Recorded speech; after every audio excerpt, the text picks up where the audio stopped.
Hello, this is S.K. Williams, and today I would like to talk to you about the 2020 United States election. More importantly, I would like to talk about the ramifications of that election. You see, we are in a no-win scenario. It's something a Star Trek fan may call a Kobayashi Maru situation. I don't necessarily think that the most dramatic outcome is the most likely, although you do hear people discussing it, especially in social media. The concept of America entering another civil war, and violence breaking out, and there being an actual literal war being fought. I don't believe that will be the case.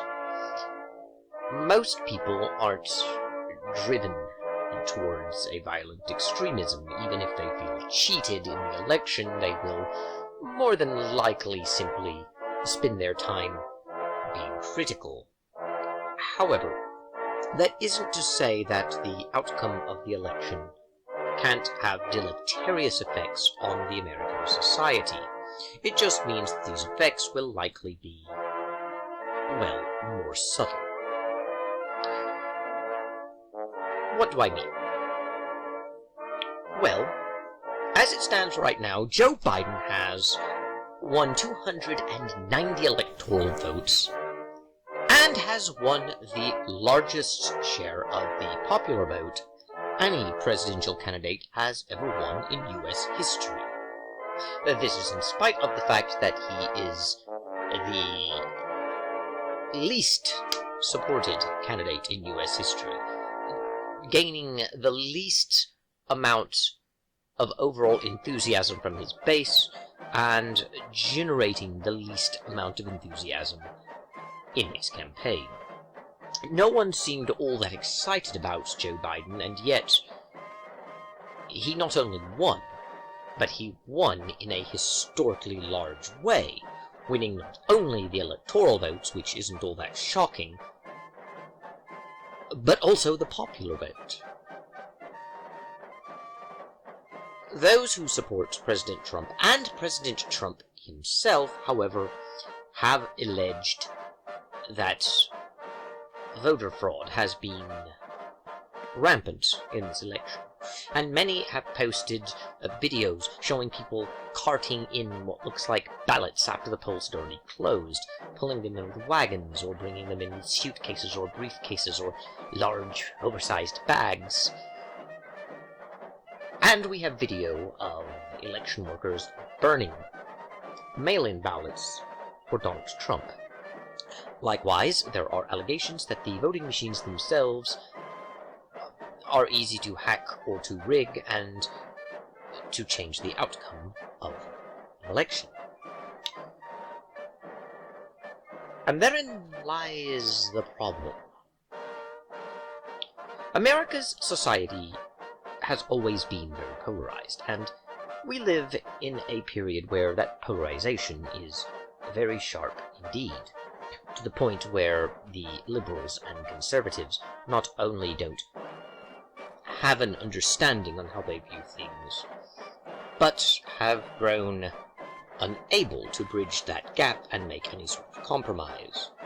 But what's more, the polarization has gotten to the point where in everyday American society there is active hostility and active distrust, almost as if the people who hold differing political views simply cannot reconcile them to live in a single society.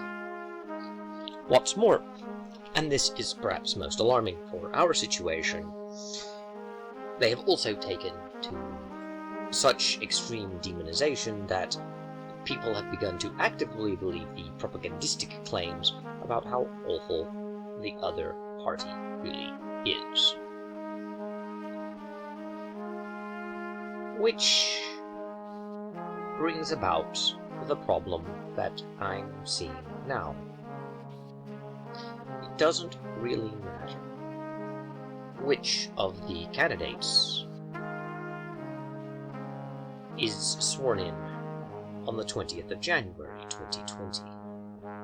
We are going to have a social and possible constitutional crisis, regardless of if it is Joe Biden or Donald Trump. If Joe Biden is sworn in, those who supported Trump will insist that he is an illegitimate president who stole the election through illegal means. And unlike when they made similar claims about Obama, this will be done not just as a way of venting or rationalizing how the person they don't like got in and having a reason to dislike him, more than just his personality or his policies. People do this quite often. If they don't support a candidate, they will often gravitate toward a narrative that makes said candidate in some way illegitimate, to further emphasize that their side truly represents the will of the people, and this is an impostor who is wrong. But most of the time, I think deep down, people realize that these claims are not accurate. They are simply there to help you vent emotionally. But when it comes to Biden, they won't simply be saying he stole the election and that it was rigged as a way of rationalizing their contempt, or to fit him in a narrative of an illegitimate president to justify their hatred. Rather, it will be something that is honestly believed. But should Donald Trump turn out to be right, and after a recount and investigations they discover that he was the true winner of the election, and he is sworn in, those on the left will use that as evidence that he is indeed a fascist dictator, and they will use that to show how he is just like a certain Austrian politician was when he took over the greater tribes of Germania. Forgive the more cryptic and historical framing. Censoriousness is the bane of our time. Nevertheless, they already see him in these terms, and should Trump gain a second term, he will be seen as a tyrant, as a dictator. He will be seen as fulfilling his role that they've already assigned him, as a Nazi, as a follower of a certain mustachioed Austrian's ideas. He will not be the true president, of course. Rather, Biden clearly won. He won both the electorals and popular vote. Joe Biden has a clear Democratic mandate. The American people hate Donald Trump. They realize how evil he was. They rejected him. And then Donald Trump refused to step down and illegally remained president. This won't just be idle talk. They will literally see that. And currently the left is already gearing up for revolution by tearing down statues and burning down buildings, and there was even a story about a man who was shot for wearing a MAGA hat because Nazis can't be accepted.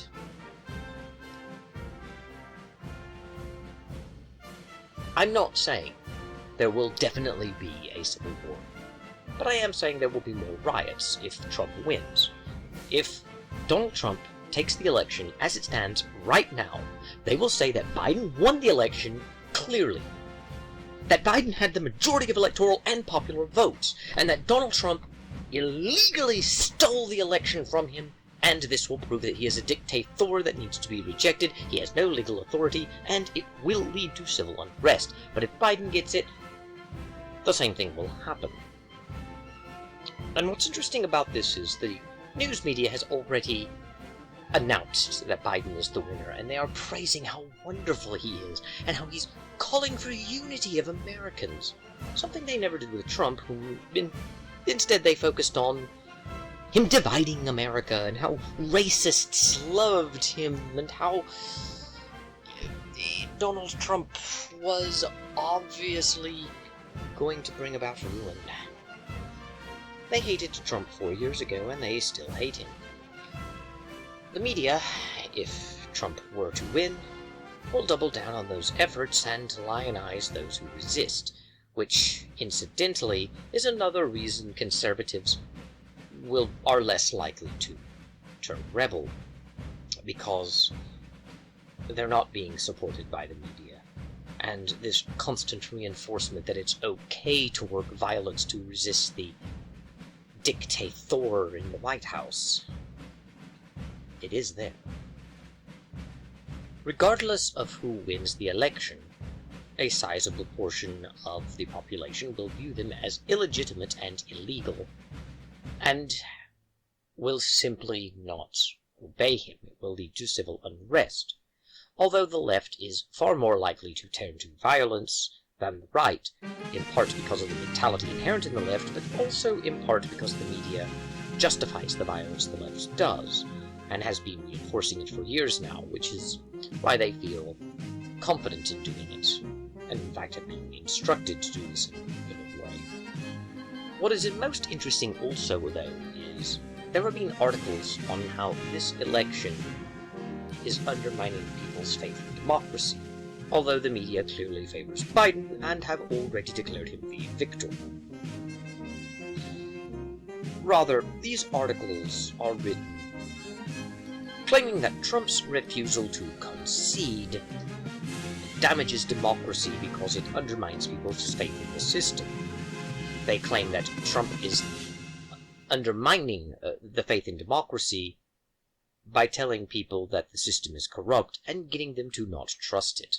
Thus, Trump is once again showing what kind of an evil, awful, self-centered person he is, and naturally this leads to the undermining of democracy, because now people will not trust the electoral system. If Donald Trump would just do the right thing and concede the election, naturally the situation would be resolved, and people would still have their precious faith in democracy.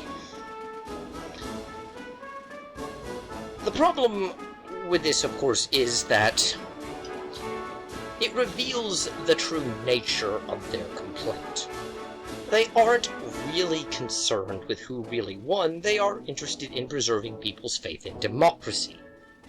That's not to say that they don't care who won. I do believe the people who are saying this care deeply who won, and much more importantly, care deeply that Donald Trump lost. But at the same time, the way they're framing it, Donald Trump should concede the election to preserve people's faith in democracy. A faith that will be shattered at this point, even if he did concede. People would just assume he gave up. They may be disappointed in him. Maybe they'll think he was threatened. Maybe they think he just doesn't think he can win. But the deed is done. And the simple reality is people will have already lost faith in democracy before Trump conceded. It is already accomplished. The only way to preserve the people's faith in democracy who supported Donald Trump would be if Donald Trump takes office on the 20th of January, 2021.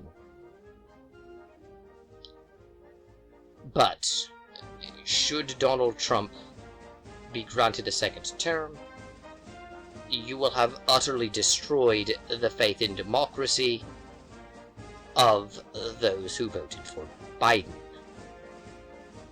Either way you go, you will have destroyed or at least greatly damaged people's faith in democracy and the democratic system. But what's even more problematic than this is that even Trump supporters will no longer be trusting of the democratic system fully, even should Trump get a second term, since they saw how easy it is to cheat and how the media will cover you're cheating up. Meanwhile, if Biden gets in, the same problem occurs. There is no way out of this situation. People's faith in democracy is already damaged. Mine isn't, though.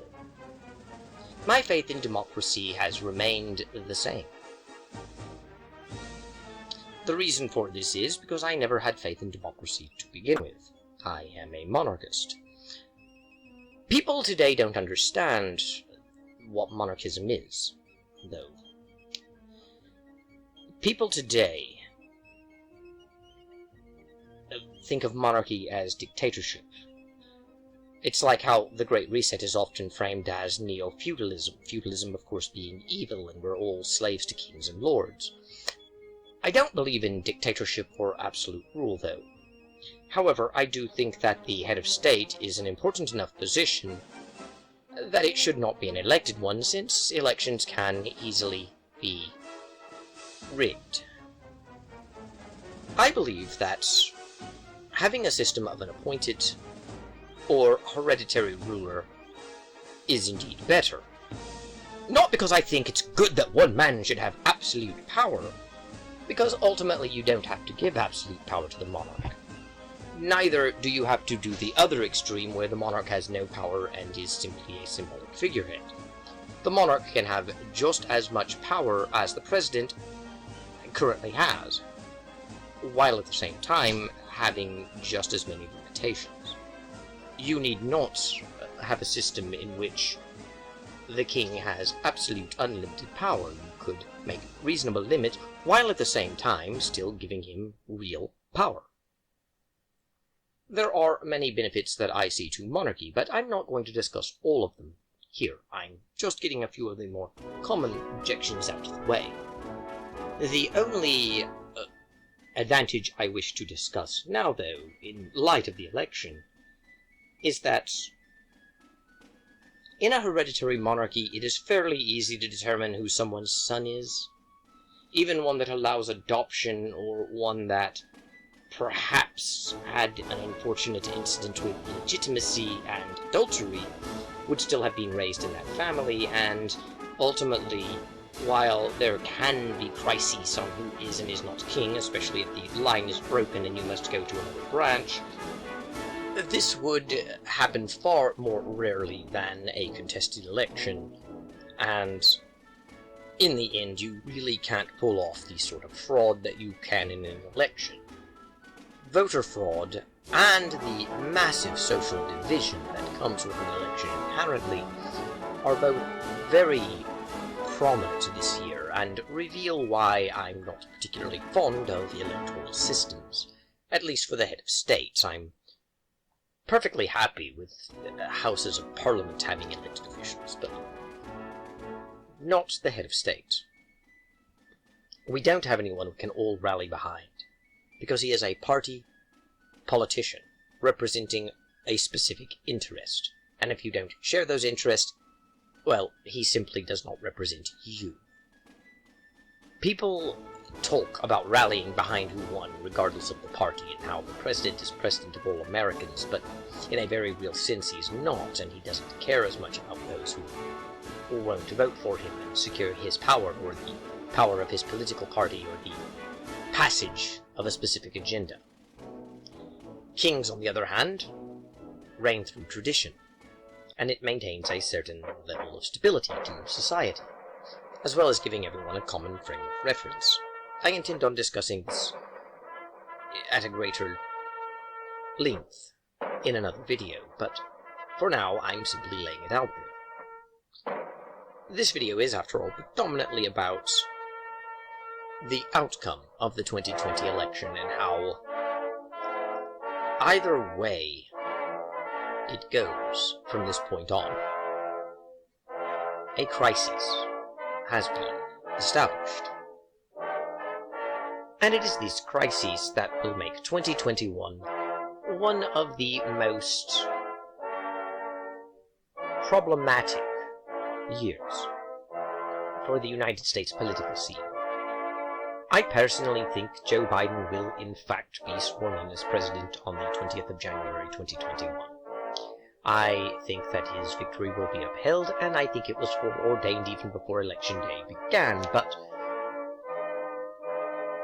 what really matters is that it doesn't matter. What really matters is, it seems that we are in for a rough ride ahead. I may do one or two more such videos, set to a slideshow format. I apologize for that. I have to rush these things together. Having said all that, though, I would like to close on this. We should never put our faith in man, but in God. That is always the wisest of courses.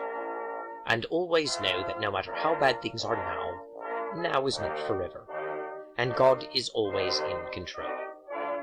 I shall take my leave of you now, but thank you, God bless, and goodbye.